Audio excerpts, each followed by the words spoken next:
Hello friends, welcome to my channel study with Shruti. So guys, इस video में हम discuss करते हैं ब्रोंकाइटिस। इसमें क्या होता है, जो ब्रोंक्यूल्स होते हैं वो कोलैप्स हो जाते हैं और जो उनकी स्ट्रेचनिंग पावर होती है वो बिल्कुल फिनिश हो जाती है। ये एक ऑब्स्ट्रक्टिव लंग डिजीज़ है, यानी कि जो लंग्स हैं उनमें कहीं ना कोई ऑब्स्ट्रक्शन हमें देखने को मिलता है। ये सेकेंडरी इन्फेक्शन होता है और जो हमारे लोअर लोब्स होते हैं लंग्स के, वहाँ पर ये हमें ज़्यादा देखने को मिलता है। एटियोलॉजी की अगर मैं बात करूं तो कोई भी इन्फेक्शन जो होता है बैक्टीरियल हो सकता है, वायरल जैसे कि राइनो वायरस या फिर इन्फ्लुएंजा, इन सब की वजह से कोई भी इन्फेक्शन अगर देखने को मिल रहा है तो उसकी वजह से हो सकता है। उसके बाद जो क्रोनिक स्मोकर होते हैं, प्राइमरी या फिर सेकेंडरी जो क्रोनिक स्मोकर होते हैं जो बहुत ज़्यादा स्मोकिंग करते हैं, तो उनमें जो है ये देखने को मिल सकता है। उसके बाद अगर कोई भी पल्मनरी ऑब्स्ट्रक्शन हो गया है, यानी कि किसी को डस्ट से, पोलन से एलर्जी थी और वो चीज़ उनको हो गई है, उनकी वजह से उनकी जो पल्मनरी यानी कि कोई भी लंग्स में ऑब्स्ट्रक्शन है तो वो चीज़ भी हो सकती है।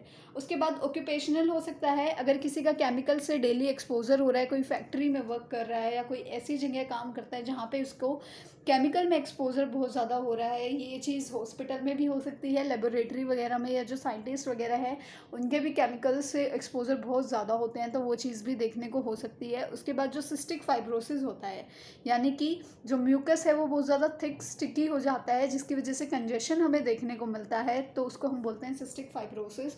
तो अगर सिस्टिक फाइब्रोसिस हो गया है तो उस केस में भी क्या है, हमें ब्रोंकियोथिसिस देखने को मिल सकता है। अगर किसी को क्रोनिक ब्रोंकाइटिस हुआ था तो उस क्रोनिक ब्रोंकाइटिस की वजह से भी हमें जो है ये देखने को मिल सकता है। उसके बाद अगर किसी को सीओपीडी है, निमोनिया है, मीज़ल्स है, या फिर जो सीलियरी मोबिलिटी सिंड्रोम है जिसमें कि सीलिया की जो मूवमेंट है वो बिल्कुल डिक्रीज़ हो जाती है, तो इन केसेस में भी हमें क्या है देखने को मिल सकता है। साथ ही साथ जो अल्फा-1 एंटीट्रिप्सिन है उसकी डेफिशिएंसी, बिकॉज जो अल्फा-1 एंटीट्रिप्सिन होता है वो एक इलास्टिन प्रोटीन होता है जो इलास्टिसिटी प्रोवाइड कराता है। तो अगर इलास्टिसिटी प्रोवाइड कराने वाले की ही डेफिशिएंसी नहीं होगी तो ऑब्वियसली बात है कि वो इलास्टिसिटी लूज़ करेंगे अपनी, और उनकी स्ट्रेचिंग पावर जो है फिनिश हो जाएगी।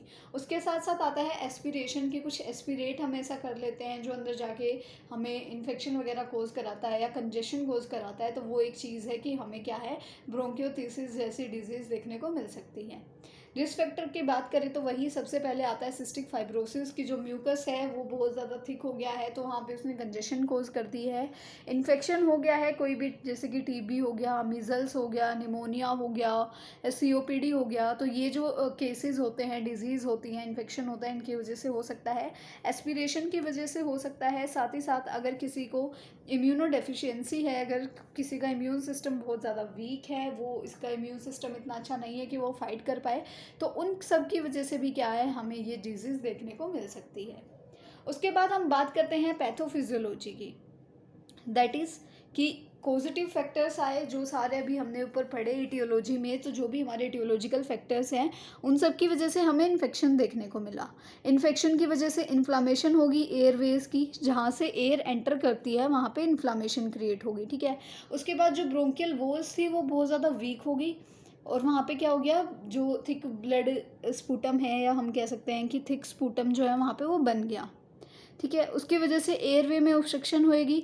अब ऑब्स्ट्रक्शन होगी तो इन्फ्लामेटरी स्कारिंग हमें देखने को मिलेगी, जिसकी वजह से जो ब्रोंकियल डायलेशन है वो हो जाएगा। अब जो डायलेटेड एरिया है वहाँ पे सैक की फॉर्मेशन हो जाएगी, और जो सैक है वहाँ पे क्या होएगी, पुलिंग होएगी सिक्रेशन की, और वहाँ पे फ्रीक्वेंट इन्फेक्शन हमें देखने को मिलेगा। अब हमने नॉर्मली देखो, समझो कि ये क्या है, हमारी ब्रोंकियल जो एयरवे है वो है, ठीक है। यहाँ से हमारी एयर जो है आती है। अब यहाँ पे क्या हुआ, ये वॉल्स जो है ये बहुत ज़्यादा थिक होगी, स्पूटम की यहाँ पे फॉर्मेशन हो रही है, ये थिक हो गया एरिया। तो यहाँ पे अब एयरवे की ऑलरेडी ऑब्स्ट्रक्शन होगी, बिकॉज ये थिक होता जा रहा है, तो अंदर क्या हो जाएगी, थिक हो रही है, इन्फ्लेमेशन हो रही है, तो ये क्या हो गया, कंस्ट्रक्शन होता जाएगा, यहाँ पे कंजेशन फॉर्मेशन हो जाएगी। अब ये कंजेशन हो रहा है तो ये क्या होगा, जो भी इनकी जो ब्रोंकियल वॉल्स हैं वो अपने एरिया को चौड़ा करने की कोशिश करेंगी, डायलेट करेंगी खुद को, तो वो ऐसे क्या होती हैं, सैक लाइक स्ट्रक्चर बना लेती हैं। और वहाँ पे जो सैक लाइक स्ट्रक्चर होता है, जो ये डायलेटेड एरिया होता है, यहाँ पे सारे सिक्रीशंस चले जाते हैं। अब यहाँ पे सिक्रीशन जा रहे हैं और वो एक साथ इकट्ठा हो रहे हैं, तो उनमें हमारे जो है कॉजेटिव एजेंट्स भी प्रेजेंट हैं। अगर कोई इन्फेक्शन था, कोई डायरिया, कोई भी मतलब वायरस, बैक्टीरिया वहाँ पे था, तो वो क्या होगा, वहाँ पे चला जाएगा वो भी इन सिक्रेशन के साथ, और जिसकी वजह से हमें फ्रीक्वेंट इन्फेक्शंस देखने को मिलते हैं। बार बार रिकरेंट और फ्रीक्वेंट जल्दी जल्दी इन्फेक्शन हमें वहाँ पे देखने को मिलेगा। फिर हम देखते हैं कि अब जब हमने समझ लिया कि डिजीज़ क्या है, क्या इसकी एटियोलॉजी है, क्या इसके रिस्क फैक्टर हैं, क्या इसकी पैथोफिजियो है, तो अब हम देखते हैं कि इसकी क्या-क्या साइन एंड सिम्पटम्स हमें देखने को मिलते हैं। तो प्रोडक्टिव कफ रहेगी बिकॉज़ स्पूटम फॉर्मेशन हो रही है वहाँ पे, तो कफ में स्पूटम प्रेज़ेंट होएगा। रिकरेंट फीवर आएगा क्योंकि इन्फेक्शन है। फीवर है तो हेडेक रहेगा, लेथार्जी रहेगी, वीकनेस रहेगी, फटीगनेस रहेगी, हमारी बॉडी में बहुत ज़्यादा एक्सर्शन रहेगा, हर टाइम हमें क्या है, ऐसे ही थकान जो है वो महसूस होती रहेगी। हमारा ड्राई माउथ रहेगा, ठीक है। उसी के साथ टैकीकार्डिया और टैकीपीनिया देखने को मिलेगा बिकॉज कंजेशन है अंदर और एयरवे क्लियर नहीं है, इतनी ज़्यादा ऑक्सीजन नहीं जा पा रही है जितनी जानी चाहिए, और हाइपोक्सिया भी है जिसकी वजह से क्या हो रहा है, हमारे हार्ट को ज़्यादा जो है वर्क करना पड़ रहा है और हमें क्या है वहाँ पे टैकीकार्डिया और टैकीपीनिया देखने को मिलेगा। उसके बाद हम देखेंगे कि वहाँ पे कंजेशन हो रही है, चेस्ट में कंजेशन है तो चेस्ट पेन देखने को मिलेगा। चेस्ट पेन है, साइनोसिस है। अब साइनोसिस क्यों है, हमने देखा कि वहाँ पे क्या हो रहा है, जो ऑक्सीजन है वो नहीं मिल रही है। अब ऑक्सीजन नहीं जा रही है तो क्या होगा, वहाँ पे प्रॉब्लम होगी। ऑक्सीजन नहीं जा रही है प्रॉपरली तो वहाँ पे क्या होगा, प्रॉब्लम होगी ऑक्सीजन नहीं जाने की वजह से, और वहाँ पे क्या है, ब्लूइश कलर हमें यानी कि साइनोसिस अपेयर होगा, और वो सबसे पहले हमें लिप्स पे देखने को मिलेगा। उसके बाद कंजेशन रहेगी, हीमोपेटाइसिस देखने को मिलेगा। हीमोपेटाइसिस क्या होता है, कफिंग ऑफ ब्लड, यानी कि ब्लड जब आ जाता है हमारी कफ में तो उसको कहते हैं हम हीमोपेटाइसिस, तो वो हमें देखने को मिलेगा। उसके साथ डिज़निया देखने को मिलेगा, और जब भी हम ब्रीथ वगैरह करेंगे तो हम अगर पेशेंट को असेस करेंगे तो हमें वहाँ पे क्रैकलिंग और जो ग्रंटिंग साउंड है वो सुनने को मिलेगी स्टेथोस्कोप में। डायग्नोस्टिक इवैल्यूएशंस की अगर हम बात करते हैं कि हम कैसे डायग्नोस कर सकते हैं, तो हम मेडिकल हिस्ट्री ले सकते हैं, फिजिकल एग्जामिनेशन कर सकते हैं, एक्सरे करा लेंगे पेशेंट का जिसकी वजह से हमें स्कारिंग की और कंजेशन की पता चलेगी। वैसे ही हम चेस्ट रेडियोग्राफ भी करा सकते हैं। उसके बाद स्पूटम टेस्ट भी करा सकते हैं बिकॉज स्पूटम में ब्लड भी हो सकता है, अगर कोई बैक्टीरिया वगैरह है जिसकी वजह से हमें इन्फेक्शन हुआ है तो वो भी वहाँ प्रेजेंट हो सकता है। फॉर डिटेल्स स्टडी हम उसका सीटी स्कैन करा सकते हैं, अपने लंग्स का फंक्शन टेस्ट कराएंगे, that is pulmonary function test. उसके साथ साथ ब्लड टेस्ट करा सकते हैं जिसमें कि WBC की अमाउंट जो है मोस्टली इंक्रीज मिलेगी because of infection and all the things. उसके बाद स्पायरोमेट्री करा सकते हैं कि हमारे लंग्स कितना प्रॉपरली वर्क कर पा रहे हैं कि नहीं कर पा रहे हैं। उसके बाद बारी आती है मैनेजमेंट या फिर ट्रीटमेंट की, तो हम अगर पेशेंट को किसी बैक्टीरिया की वजह से है तो एंटीबायोटिक्स दे सकते हैं, ब्रोंकोडायलेटर्स दे सकते हैं जैसे एल्ब्यूटेरोल। उसके बाद जो एंटी इन्फ्लामेटरी थेरेपी है वो दे सकते हैं बिकॉज इन्फ्लामेशन यहाँ बहुत ज़्यादा हो रही है जिसकी वजह से वहाँ पे ऑब्स्ट्रक्शन हो रही है, तो उस इन्फ्लामेशन को कम करने के लिए एंटी इन्फ्लामेटरी थेरेपी दे सकते हैं। वहाँ पे कफ वगैरह है और अंदर स्पूटम है तो उसको कम करने के लिए म्यूकोलाइटिक एजेंट दे सकते हैं।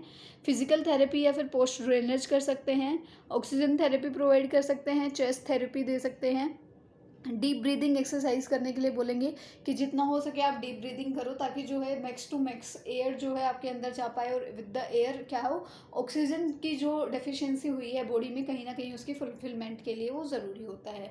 उसके बाद नेबुलाइज़र दे सकते हैं। नेबुलाइज़र से क्या होगा, जो एयरवे का पाथवे है वो क्लियर होगा, साथ ही साथ जो अंदर स्पूटम वगैरह है वो बाहर निकलेगा, और कहीं ना कहीं जो नेबुलाइज़र होता है उसमें हम जो मेडिकेशंस देते हैं जो अंदर जाके जो है बैक्टीरिया वगैरह जो होते हैं उनको भी किल करने में हेल्पफुल होती हैं।